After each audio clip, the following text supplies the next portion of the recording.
Pump it up, pump it up. Trae. Come on, come on. With Trae. Pump it up, pump it up. It's the day with This is the day to gain inspiration, to make a positive change in the nation. We're inviting you to partake in conversation, to raise your vibration. It's the day that we will all celebrate all of our peeps that make this thing elevate. Watch the negative fade away, cause it's the day with Trae.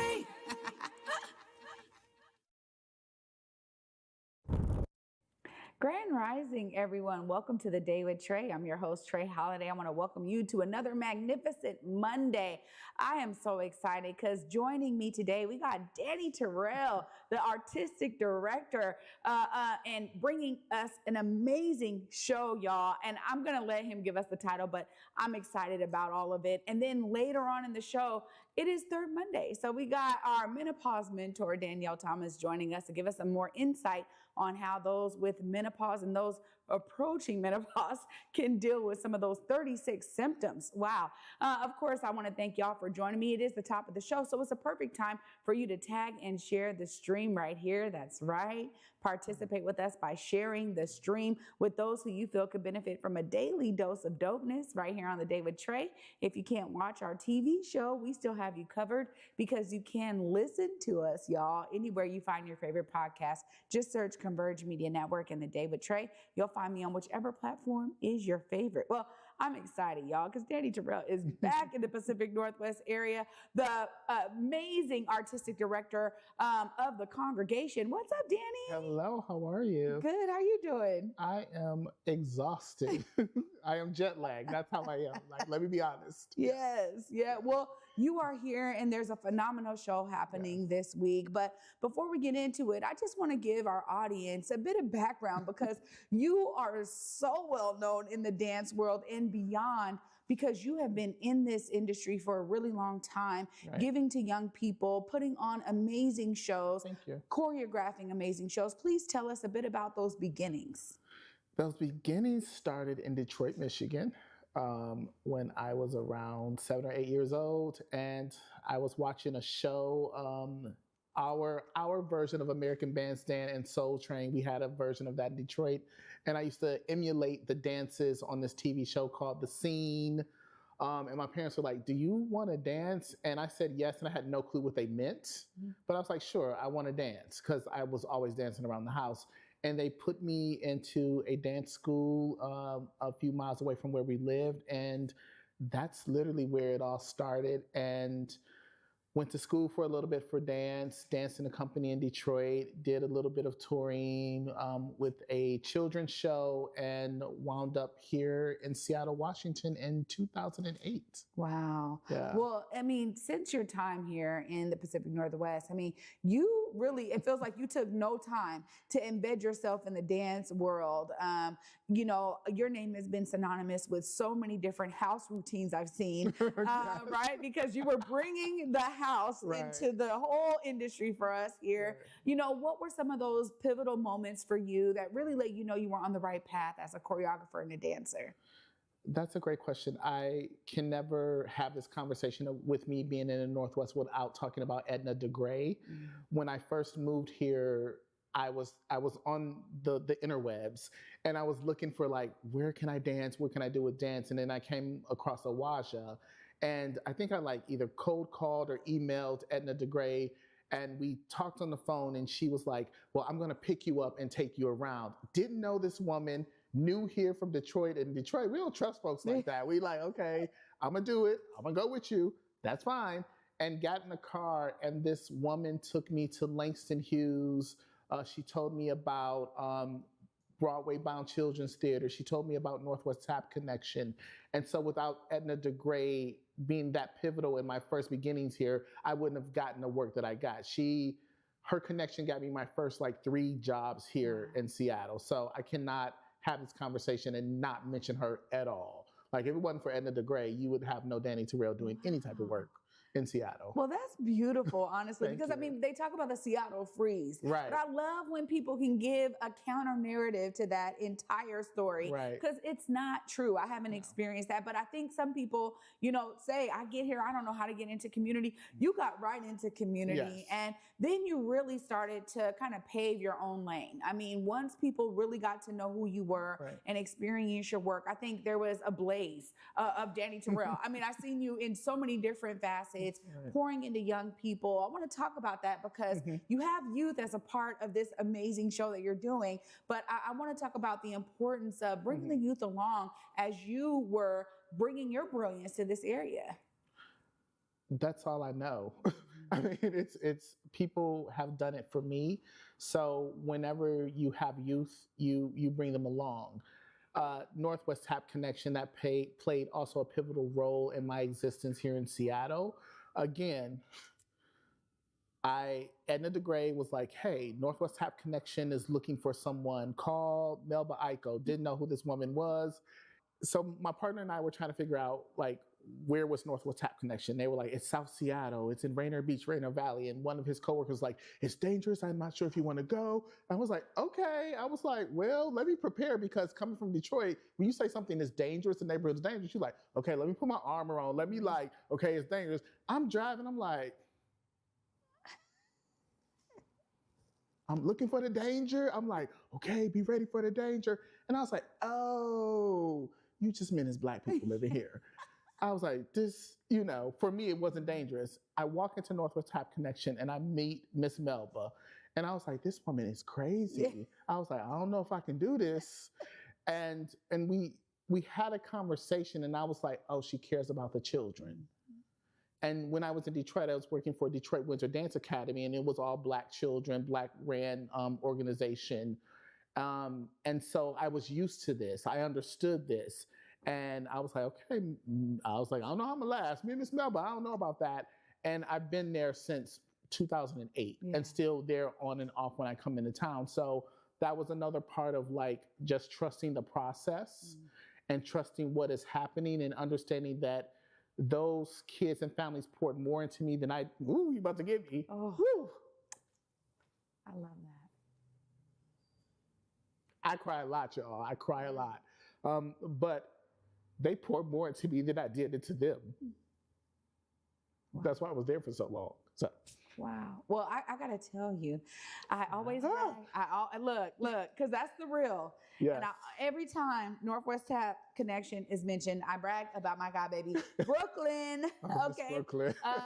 Brooklyn's been there for a long time, and to be honest, I get to experience how much that love that you're pouring in, how it pays. Yes. How it pays it forward. So I just want to thank you publicly for that, because we need pillars like you in our community. So you. I'm pumped that you're back here at the Pacific Northwest. Baby, don't play. I'm definitely pumped, but you're bringing a new body of work. Yes. And this is really exciting, because already I think people are really excited to see what this show is all about. Now, I thought it was just called Leviticus. Nope. And it is a longer title. Give us the title and the reason for the name behind this work. So the work is called Leviticus, or Love and to Walk Amongst Humans. And this is book 1. So it's a dance in 3 parts. And the title for me is, it's really looking at and dissecting sin in the Bible. And if you are Black, if you are queer, if you are trans, if you are all of these things with a bunch of church around you, people reference Leviticus, you are sinful, you are this, like all of these things. And I was just like, wait a minute, I know some really dope folks. I really know some beautiful people, and they embody everything that the church says that we're not. Or they embody all the things that the church feels that we are not. They embody love. They embody beauty. They embody generosity. They embody a selflessness. And I was just like, well, isn't that the spirit of the God that you want us to serve in these people that you said, because they live a certain way that goes against your thinking? And so I was really like, I need to fight that and combat that. And that's how the piece started. And it's not that anymore, because I was like, I don't want to tell you how worthy we are. We are. So I just want to talk about our beauty and our glory. So it went from like really being angry to really just like, oh no, we about to show you that like we are spirit. Yeah. Oh, wow. I mean, so putting a piece together like this, there's a lot of kind of personal, Yes. narrative that you have to pour into this. Tell us about some of those nodes for you that you are bringing us along as the audience into that personal journey. Right. So my background with my family is that my mother's side was they're Jehovah's Witnesses. So that's a whole nother thing. And then my father's side is Baptist. So I had these like very competing ideas and thought processes. And I knew for a long time I was queer. And so it was that struggle of just like, who are you? What are you going to do? And so don't speak about this and don't say anything about that. And I married a human. He is a church boy to his heart. Choirs, all of that other stuff. And I was like, I wound up with a church boy? Really? And through that, it allowed me to understand that I can be both and. I am. And so it's been putting that into it. It's been putting the fact of just like, we pray. And then we go burn incense for the ancestors. Like we look at things about church, and then we go to the club and shake our butts. And knowing that like all of that is spirit and God inside of me and inside of other people that I know. And then growing up with someone or being married to someone who grew up in church, that's an anchoring thing. And also his mind has expanded because he has to deal with me. That's going to also challenge those things. And so now he questions his upbringing. So that's part of what we pour into the work is like, we can do these things and we can also do other things. So it's an important lesson too. And I mean, when you think about putting together a piece of work like this, that really is reflective of like personal story. Right. What are some of those things you want the audience to really walk away with after coming to the show? I want them to walk away with understanding that we are all spirit. I mean, that's just it. We are all spirit. It's no matter where you come from. I think myself to this day, we judge people so harshly. So I can't be like, sit on a high horse. We judge people. And through this work, it's teaching me how to judge people less and less.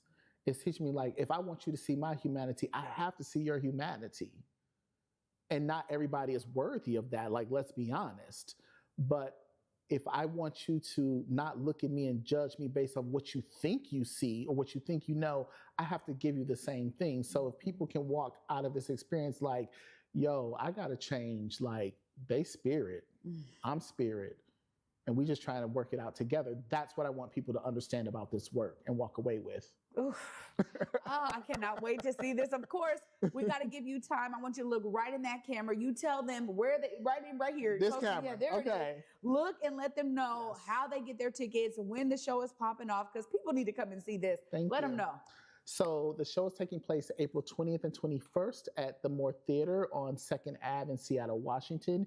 You can go to stgpresents.org and purchase your tickets. There are tickets for sale. The Saturday show is at 7:30 p.m. and the Sunday show is at 3 p.m. And Saturday we have DJ Summersoft who will be setting off the party before pre-show funk. So come out, enjoy, have fun. Yeah. Oh, Dani, thank you so Thank much you, for making Trae. time in your busy Yes. schedule to be with me today and to get us all on notice about why we need to come and see the show. Thank you so much. I appreciate you. Thank you. I appreciate you. Y'all, I'm telling you. Oh, Dani got us going today. And up next, after this short break, we got Danyale Thomas back on screen with me. We're going to be going over those menopause tips that you need for our Menopause Monday segment right after this. Stay tuned. You don't want to miss it. You're watching The Day with Trae. Looking for laughs? Looking for love? Fast Talking Figaro has got you covered. Toe-tapping melodies, lively staging, and colorful costumes. Don't miss The Barber of Seville, May 4th through 19th at McCaw Hall. Tickets at seattleopera.org. What's up, everybody? Trae Holiday here with a special announcement. Something sexy for the city is coming to our town, Tacoma Dome, May 3rd. You want to get your tickets today because you want to see Ashanti, Monica, Maya, Kiki Wyatt, and Anne Marie. Y'all, I have the pleasure of emceeing this phenomenal concert. Join me and get your tickets today for an epic performance from these R&B divas.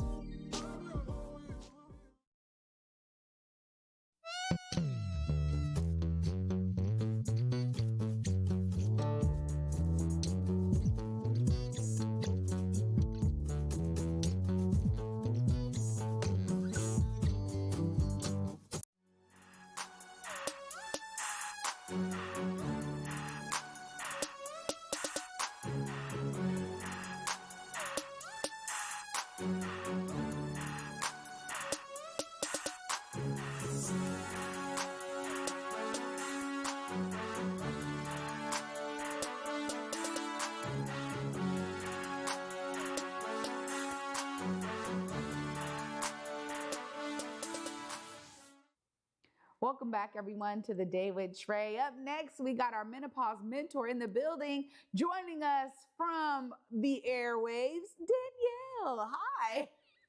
Hello. Oh, Good to be joining you guys. Yeah, thank you for still making this work. You know, this is a segment people are learning from. So I want to give you some time to let us know what kind of tips do we have for the folks this month for Menopause Monday. This month, I'm talking about oral health issues that come up with perimenopause and menopause. It's one of the symptoms that is less known and less talked about. And so I want us to talk about it. Well, you're talking about, so let me get this straight. There are actual dental issues that can occur with perimenopause and menopause. Please dive into this because this is definitely one of those things that's not on most folks' radar. Yeah, it's not on most folks' radar, and it's still really important. Mouth dryness is a symptom that's associated with perimenopause. Burning mouth syndrome is a symptom. It affects your gums. Altered taste, bone thinning. Like there's this whole myriad of things that happen orally with perimenopause and menopause, really specific to the lack of estrogen in our systems. And a lot of women don't even realize that they could be possible symptoms. So they could be experiencing them and not knowing that where to contribute them, right? And so if this is something that they are experiencing, they need to definitely bring it to the attention of their dental professional, tell their doctor about it, because there are medications that you can be taking that could be making it even worse. Wow. I mean, so this is when we talk about those compound effects, right? I mean, because you're right. If you're going through perimenopause or menopause and you have all these other things that you're trying to address, right, with different treatments, the fact that there's competing priorities here for the body sometimes has that kind of effect. I mean, when you think about people who are having these kind of talks in your, mainstreaming menopause group, what are some of those top things that folks are saying? Because I mean, how do you even know burning mouth is a thing, and that maybe you're not the only one experiencing this? It's not always easy to have that kind of conversation. How are they kind of molding those discussions and learning from one another with regard to these dental issues? I think it's important for us to talk about it openly and honestly and say what's going on. But again, like I said, sometimes it's going on, you don't even know that that's what it's contributed to, right? So the more vocal women are, the more we research, the more we have these conversations, then we're realizing not only that we're not alone, but some of the things that we're experiencing can be contributed to menopause, right? Because sometimes we don't even realize that it is menopause. The other thing is that we're sharing solutions, right? We're sharing what we've tried, and what we found a doctor to say, and then comparing notes. And that makes a difference because sometimes your dentist might suggest one thing and it might not be working for you, but you can be talking to your sister and realize that there was something else that could have been possibly available to you that you didn't even know about. And it always really goes back to what are you putting in your body? Right. So if you have a big craving for sugar during this time, which is typical for women who are experiencing menopause, how can you control that? Alcohol has a big impact. on your dental health during perimenopause and menopause years with us not even really knowing it. So it's like this joke that they have that sit back and drink wine more because you're experiencing menopause, when in reality that's not always the best for you. Wow. I mean, you're always blowing my mind, honestly, Danielle, because I'm like, again, I'm telling you, when we think about these 36 symptoms that we said we're gonna really, start to go over on these segments, I was still like, all right, every time you bring one up, I'm blown away that that could be connected to menopause. And so I love that, you're having these opportunities to really bring this to the mainstream when it comes to menopause, because I think you're onto something here about a lot of women experiencing these symptoms and not knowing that it's something to do with menopause, especially if they're not getting that like major one, which is those hot flashes. Like if they're not experiencing that, maybe they don't understand that they're even going through menopause. Is this true? Like kind of where my thinking is going on this?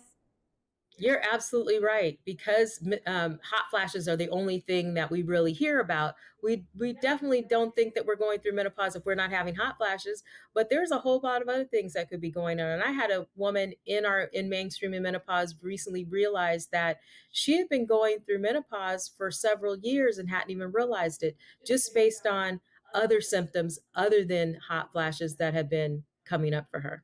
I had a feeling because I'm telling you, even for me now, I'm in my 40s, so I'm like, okay, the things that you're sharing actually are applicable to my life. And I want to be really cognizant of what's going on in my body so that I can be able to ascertain where this may be coming from and really work with my doctor to be sure that I'm kind of in the know, right? So that it's not just feels like it's just happening to me and I'm not aware of it. Of course, if folks are trying to connect with you, if they want to join the Facebook group, please let them know how they continue to mainstream menopause and bring it into the general discourse.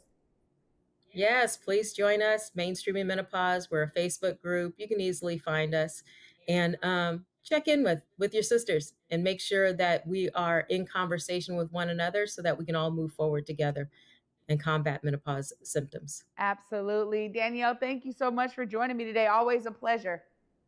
Always. Y'all, this is always one of those times for me on the third Mondays where I am completely shocked. I'm going to wrap up my shocked emotion right after this short break. Stay tuned. You're watching The Day with Trae.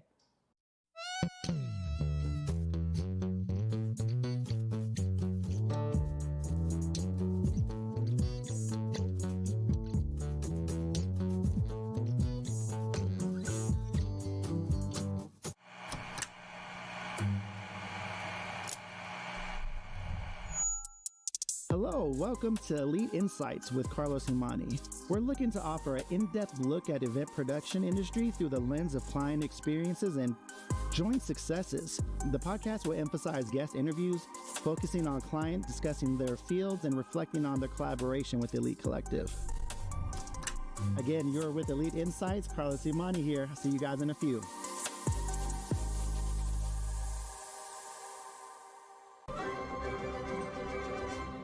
Looking for laughs? Looking for love?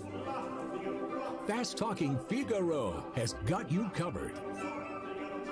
Toe-tapping melodies, lively staging, and colorful costumes. Don't miss The Barber of Seville, May 4th through 19th at McCall Hall. Tickets at seattleopera.org.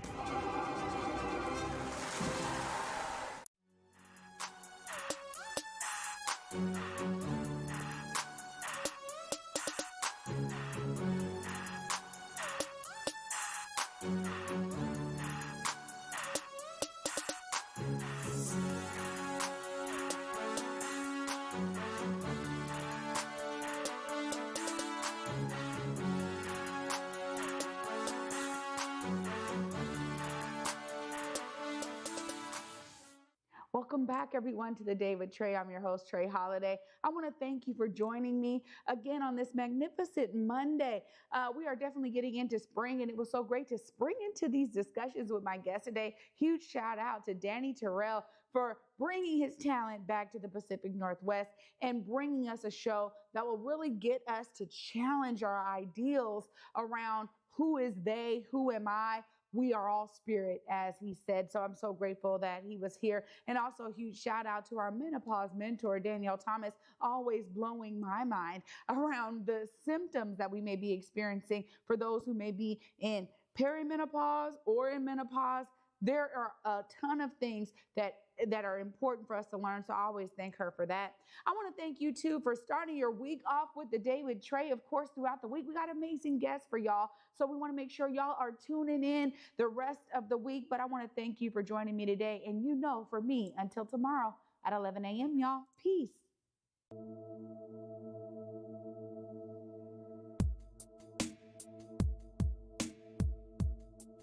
Converge Media produces culturally relevant content for Black and urban audiences.